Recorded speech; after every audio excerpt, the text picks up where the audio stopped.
Guys, ഞാൻ പുതിയ channel തുടങ്ങിയിട്ടുണ്ട്. അപ്പൊ നമ്മൾ കാണിച്ചു തരാൻ പോകുന്നത് പുതിയ കാർഡ്സ് ആണ്. കുറച്ച് കാർഡ്സ് ഒക്കെ ഉണ്ടായിരുന്നു, പോയി ഫ്രണ്ട്സ് ഒക്കെ കൊടുത്തപ്പോൾ. അപ്പൊ ഉള്ള കാർഡ്സ് ഒക്കെ നിങ്ങൾക്ക് കാണിച്ചു തരാം ഗായ്സ്. അപ്പൊ എടുക്കട്ടെ, ഇത് അച്ഛൻ കാർഡ്സ് ആണ് ഗായ്സ്. ഞാൻ കാണിച്ചു തരാം ഗായ്സ്. ഇതാണ് അച്ഛൻ കാർഡ്സ്.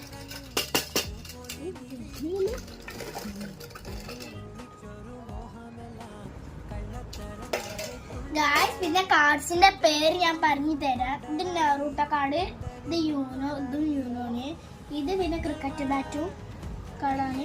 ഇത് നറൂട്ടോ കാർഡ്സ്, നറൂട്ടോ കാർഡ്. പിന്നെ ഒരു കാർഡ് ഇതാണ് സ്റ്റിക്കർ കാർഡ്. ഇതാണ് പോക്കിമോ കാർഡ് ഗായ്സ്. ഇത് പിന്നെ ഇവന്റെ പേര് നിങ്ങൾക്ക് അയക്കെങ്കിലും അറിയാം. ഇതാണ് കക്കാശി. പിന്നെ ഞാൻ ഒരു സാധനം കാണിച്ചത് ഗായ്സ്. ഇതിൻ്റെ ഇതേമാതിരത്തെ രണ്ടെണ്ണം ഉണ്ട്. ഇതങ്ങനത്തെ രണ്ടെണ്ണം ഉണ്ട്. രണ്ട് മുറിക്ക് ഓട്ടി കഴിഞ്ഞപ്പോൾ കിട്ടിയ കാർഡ്സ് ആണിത് ഗായ്സ്. ഇതാ കുറേ കാർഡ്സ് ഉണ്ട് ഗായ്സ്. പിന്നെ നിങ്ങളുടേലും ഇതേമാതിരി കാർഡ്സ് ഉണ്ടെങ്കിൽ കമൻറ്റ് ചെയ്യണം. ഇഷ്ടപ്പെട്ട ലൈക്ക് ചെയ്യണം, സബ്സ്ക്രൈബ് ചെയ്യണം. Bye bye.